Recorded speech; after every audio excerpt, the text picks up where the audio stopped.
Ladies and gentlemen, good evening, good afternoon, good night, good morning, wherever you may be. I am Michael Greeno. I am the owner of Barpath Powerlifting Analytics, powerlifting's premier analytics, history, storytelling, analytics, data tracking, sourced from open powerlifting data uh, in powerlifting on the internet. Yes. I am going to go over some features of Barpath, but I honestly felt like this was going to be probably the coolest way to do this in lieu of the legendary return of Stefi Cohen to the platform. The controversial Stefi Cohen in a lot of ways. But we are going to dive right in this. For a lot of people who don't know, Stefi Cohen is one of the greats of powerlifting. She set multiple all-time world records, not federation world records. So anybody who's been searching the IPF database today, these are all-time world records. These are regardless of federation. She is one of the greats. She has done it all. She has done sleeves. She has done wraps. And she is one of the children of the greatest era of raw powerlifting, competing in some of the most legendary platforms. One of the first people ever to break 600 dots and hit milestones never heard of, right? So this is the type of caliber of lifter. And then she stepped away. She stepped away for boxing. She stepped away to do other things. She ran a gym with her partners, hybrid, and a lot of history there. So if you want to go back and learn your history, a lot has come from that. What we know today, everything from the comings and goings in Miami to parts of the sport. Steffi was right there. So uh, absolutely legendary person who helped shape the sport. It's awesome to see her back to her roots. And I will be there personally. I will be coaching Joe Jackson, Delco Jesus against Zeus. And I will be his proverbial Paul Heyman, if you will. And we will try to grab ourselves a mini belt from Jay, from Abs in Virginia Beach. But not before I get a front row seat to Stefi and Landri. Landri in her own space, is no stranger to the Abs platform, but also no stranger to competitive powerlifting over the years. Very strong competitor. She competes in some of the most strong divisions in women's powerlifting today, where there are megalodons, not sharks, and Christy Hawkins, Sam Rice, Amanda Smith, you name it. So she has carved her way and been kind of a mainstay of competitive powerlifting. But has she bit off more than she can chew? If you've followed her post, it's gotten pretty spicy by a lot of people. And But what do the numbers say? What does Barpath say? If we Barpath them, what do they say? So let's dive right into it. Okay, so I looked up both of them. Google Chrome split screen, amazing for this. So looking at the overview page for both of them, let's talk about Landry a little bit for the first. Working in those meets 2019 2025, she's done quite a bit, working everything from 90 to 75 in the 82.5 class. So she's been in these very heavy hitter dominant classes. But then you look over at Steffi, she's been everywhere from, 56, 72, 52, 67.5, 60 kg. She is that preeminent 123 lifter. She is the queen of 123. And regardless of how you feel about that, with a lot of the lifters that are out today, she was the original goat of that. She is the goat of that division. And you can't take that away from her. There are a lot of people who have kind of come and gone, but when she burst onto the scene, she laid waste to that division. And it wasn't even close. And it was basically kind of how John Hack burst onto the scene and he just started leaving bodies. Like he ran people out of the sport. Steffi did the same, but then also gave way to some of the most legendary uh, battles in Mariana Gasparian, another legend between Steffi and Mariana. And then you had, this nuclear arms race of lifters between Christy Hawkins, Cece Holcomb, you know, uh, Steffi, Mariana. These ladies are just, incredible, incredible, you know, humans who just redefined women's powerlifting in such a huge way. And what you see today is largely in part because of them and the ladies before them, even because they took the ladies before them and just shot them out of the water, right? And it really did open up in a big way. And this is before Gen 3 sleeps, right? This was like old SBDs, strong sleeves. A lot of these lifters were sponsored by Mark Bell and strong, strong sleeves. So they were just some neoprene, you know. It wasn't what you see today with these Enzers, etc. So that's a pretty big thing. But when you see, Steffi clocking in with a 1278 total, 50, with different things like that, that was her raw total, but 1157, 418 squat, 231 bench, 507 deadlift, to Landry's, 1298 total, 463, 284, 567. So we start talking about this. Landry's formidable, right? 569 dots to 617. Um, you know, the thing about it is Landry's attempts versus Steffi's attempts. Steffi's attempts are going to be worth a lot. So consistency. Landry's it's gonna hit pretty hard. But as we get into these, let's dive into the overall progress. Over time. We have some progress here, looking at the different cohort data. Of course, this is actually how they stack up across the cohort. Meet analytics. I want to kind of call this out as well because this is actually really, really fun. We look at Landry. She's no stranger to competitive powerlifting. She said here, she's got, abs, you know, Ghost Clash, Abs Meets Ghost Clash, the American Pro, Power Surge, the Women's Pro Am. She's no stranger to competitive powerlifting.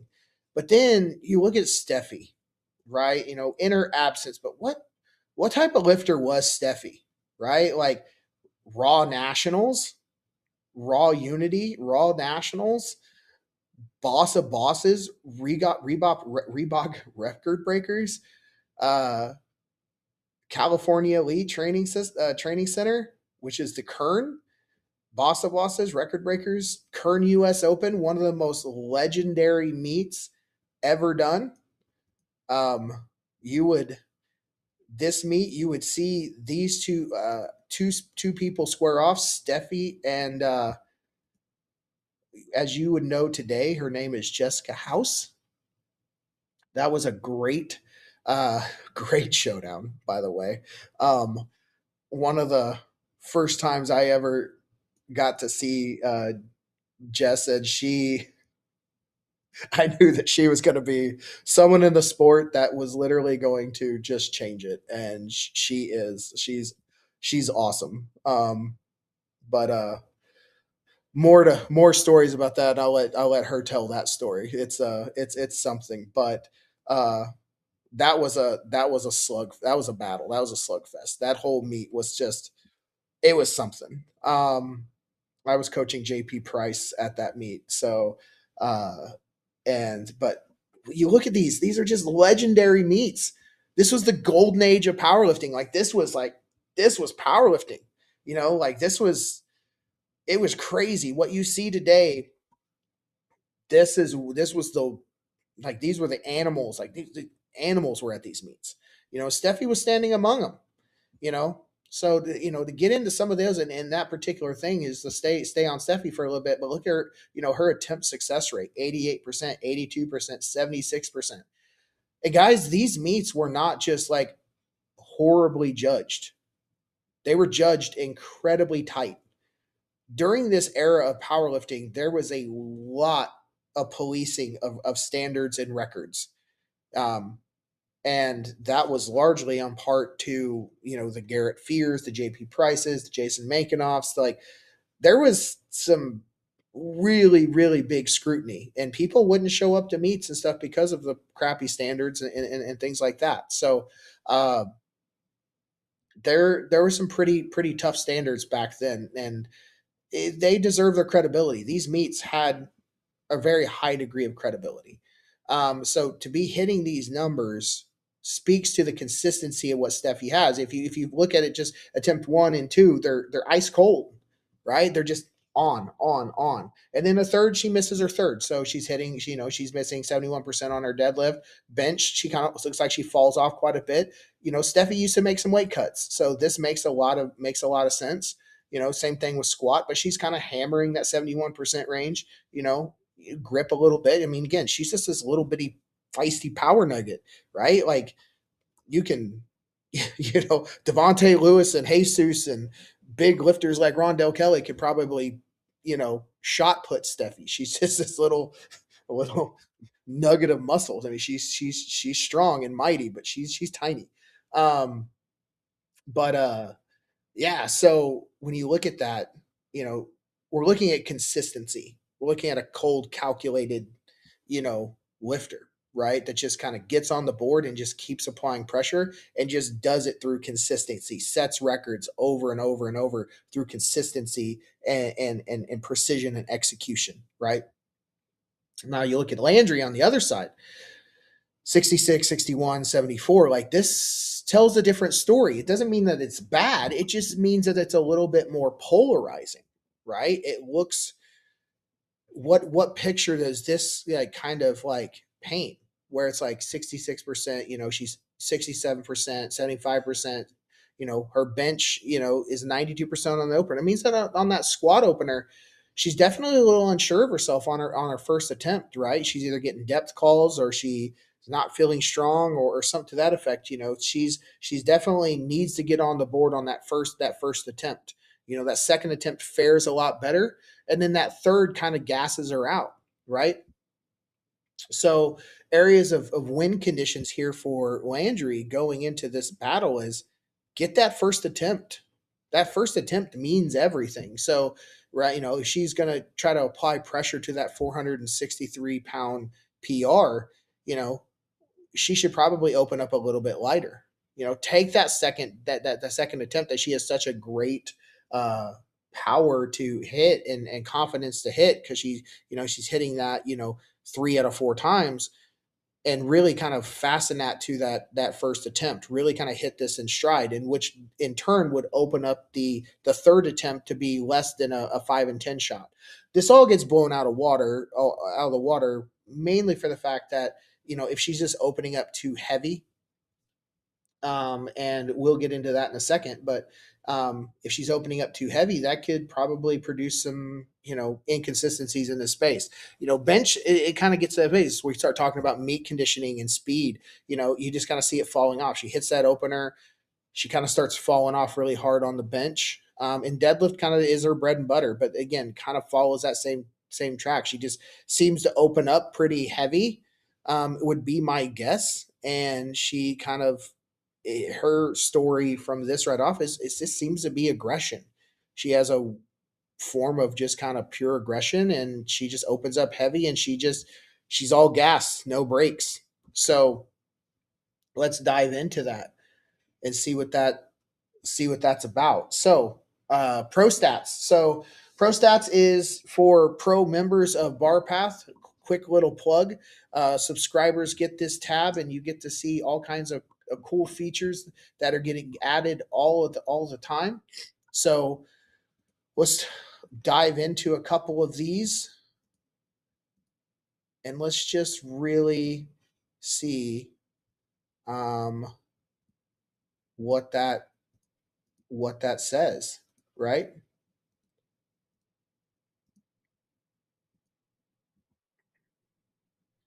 Okay. So we got a live percentile. We'll go add the body weight intelligence as well, because this is going to give us some good talking points. And then we're going to do our peaking consistency. And we'll talk about that. Add those in there. Pop that down. Okay. Let's talk about this, guys. Okay, so let's start with Steffi, and let's start with, what do we know about opener conservatism, aggressive thirds, pacing, signature, etc. So that 1 to 2, we're hitting 9.8 kilos, 5.8 kilos, and those pacing signatures on the second to third. So she's really hitting that first to opener. She's really pushing that first attempt. She's really opening up well, and then she's really pushing that first to second attempt, right? And then she's taking that conservative second to third, right? So she's opening up that 91% to her cohort. So she's really opening up that 90, 91% average. She's really hitting that top triple, right? She's being really calculated, being very, very methodical about what she's opening up with. And then on her thirds, she really is kind of 93% of the time really going for that 102%. She's really going for that PR. So first and second attempts are going to be very calculated, getting what she needs. And then she's going for it, right? So it's about what you expect out of a very, very strong, precision based lifter, right? And that's what yielded her a lot of success over the years. She's still, even in the absence of her time, she's still clocking in the 0.1% of the 1% of the sport, right? She's still the top 0.01 of the sport. She's still the overall of all women. She's still point 0, of the sport that's currently actively competing, etc. She doesn't leave a lot on the platform. She's only left about less than 25 kilos on the platform. So she's not, and that's all been kind of around her deadlift. But then we start talking about her save rate, right? Save rate is essentially you made an attempt essentially after you missed an attempt, right? And she's hitting those. She's only had two of those particular areas, and that's incredible. That's an incredibly important thing to call out. And again, we haven't seen her in a number of years, so this could be a lot different. But it's who she was back then was a very precision calculated lifter.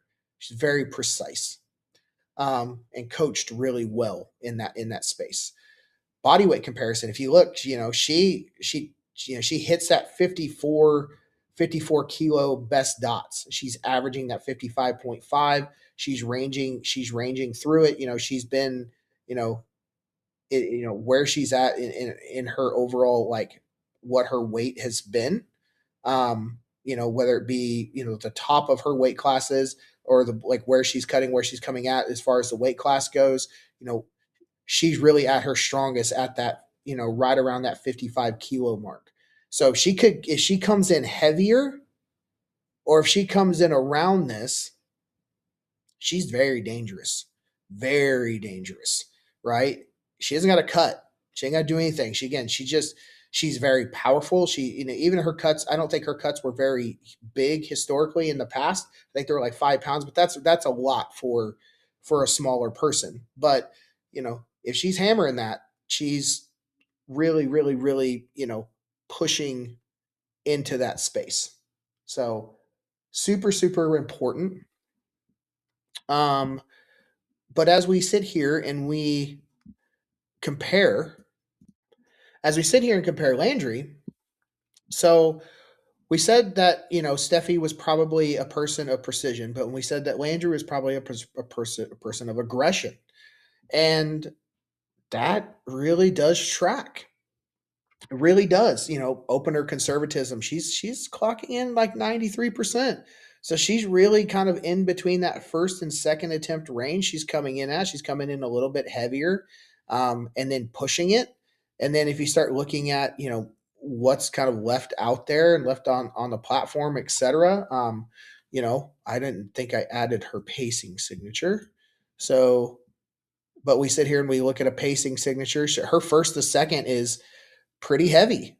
But then, it's the same as Steffi. So she's really having to dig her like in that space when she's opening up heavier. She's really kind of pushing quite a bit, and she's kind of often not necessarily no man's land, but like she really is having to make up ground with these larger jumps.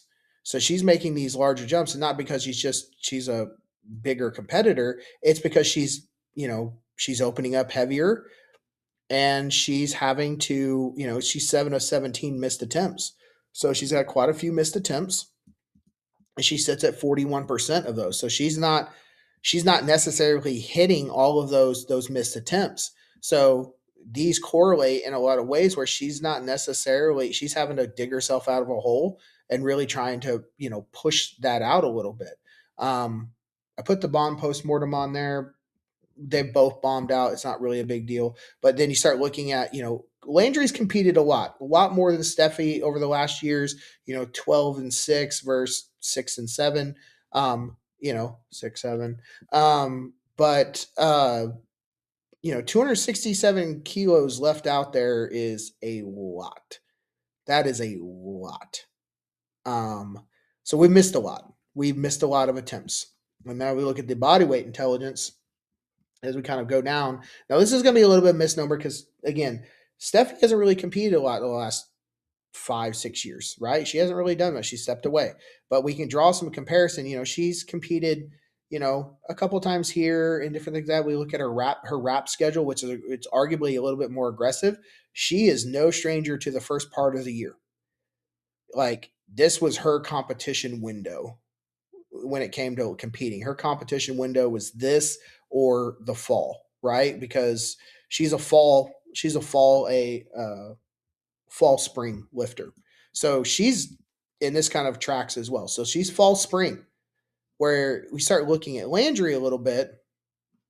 She kind of hit some good ones here, but she seems to be more of a spring winter type lifter, right? She's hitting her best numbers toward the end of the year, right? So it may not seem like much, but when you think about that, you think about, well, are they in season? And she very well could be, because she has experience at this time of the year, but at the same time, like, it can matter. Body weight intelligence tells a completely different story, and I know this for a fact. Landry's made some pretty aggressive weight cuts, and I think that, to compete against Steffi, she's probably going to have to do some sort of dots manipulation or dots padding to kind of push that a little bit. The key is just whether or not she's going to do too much of it, right? Is she really going to push the envelope in that space? Is it really going to benefit her, right? If you look, as this goes up, the numbers go down, she really is, kind of pushing those top ends. But, that again goes back to this particular area. She clocked in at 76 kilograms, 569. Her range is 73 to 89.5. Her average is 80. Her best dots is that. So that average is that 55.5 for Steffi, 54 to 56 kilograms, as opposed to Landry's 73 to 89. That's stark. And so for her to kind of hit some of her biggest numbers, she's probably going to end up having to be in that mid 70s range, right? And it could cost her a little bit. So she's sitting a little heavy or something to that effect, and she's a little bit away from that 80 kilo average or something to that effect. This is going to be a tough day, in that respect. So bottom line, you have this tale of precision versus aggression, right? I think that if Landry really does kind of adopt that consistency and play 9 for 9 powerlifting, she has a real opportunity to put pressure on Steffi, because Steffi is relatively unproven on the abs platform. And I think a lot of people know that the abs platform is a very aggressive, very tough judging platform. It's not something that I don't think Steffi can rise to, but I think that it's going to be important for her to keep that precision and open up conservatively and stuff. But I think Landry has to kind of prove herself as well in hitting that precision. So let's have a little fun though and see what the let's see what the head to head says. Right. So we'll go with Landry and we'll go Stefi Cohen head to head. Oh, that's gonna that's gonna that's gonna turn some heads. Dominant Landry. Okay. What's the rap say? Narrow Cohen. Okay. So it's a little bit, there's the again, Steffi's been out for a bit. But when it comes to, it's more about numbers. This is more about the career. Landry's had quite the career. She's done a lot of meets and she's been on a lot of platforms. Of course, it does weight performance based around your metrics, but the peak dots, attempt success rate, that tells the story. The career and the number of meets per year to attempt success story, right there. The precision tells you right there, right? The overall, Landry's performance over time, she's just had some big, she's had some 9 for 9 meets. So she knows how to put it together, but you can't count her out in that. She knows how to put things together. But overall, from a career total standpoint, Landry just has had this career of putting on a lot of putting up a lot of numbers and stuff. Steffi, they both actually have a pretty similar podium rate. Weight class journey, it's kind of been all over.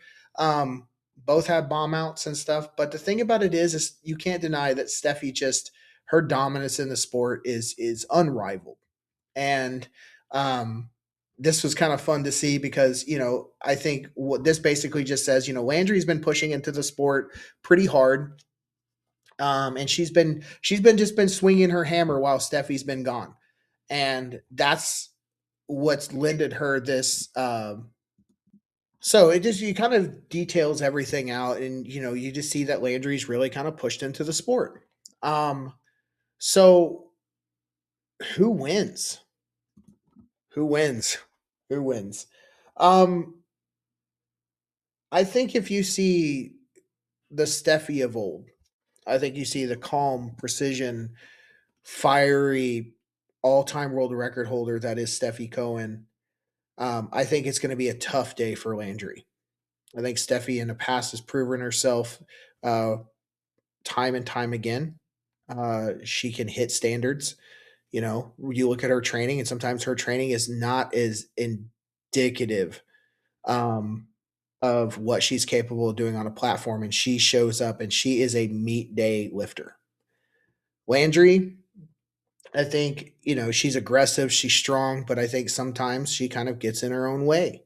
This is why she opens up so aggressively, misses attempts and things like that. I think you'll see if Steffi produces that level of precision, Landry's going to have to follow suit. She's going to have to be that model of consistency, and she's going to have to push the envelope a little bit when she has those opportunities. Those opportunities are only going to come up if she's able to be precise. So she hits her opener, hits her second, really can try to push on her third to really kind of hit some of those numbers that she needs to hit, right? To put the pressure on Steffi. But at the end of the day, like Landry's the clear underdog here, right? Steffi has a lot going for her in this space. She has her strength seems to be back. And but I think if Landry can adopt 9 for 9 powerlifting, really play the abs game, is what I lovingly call it, which is really putting together nine attempts and being very consistent. I think she has a real shot. So who do I think wins? Um, I don't think that's important. I think we all win. I think we get to see a legend back on the platform, and I think we get to see a really good, matchup as her first time back in the sport. So, um, yeah, this is going to be great, and I can't wait to see it. So, thanks for your time, and Yeah, we'll see you all Saturday for Abs Virginia Beach.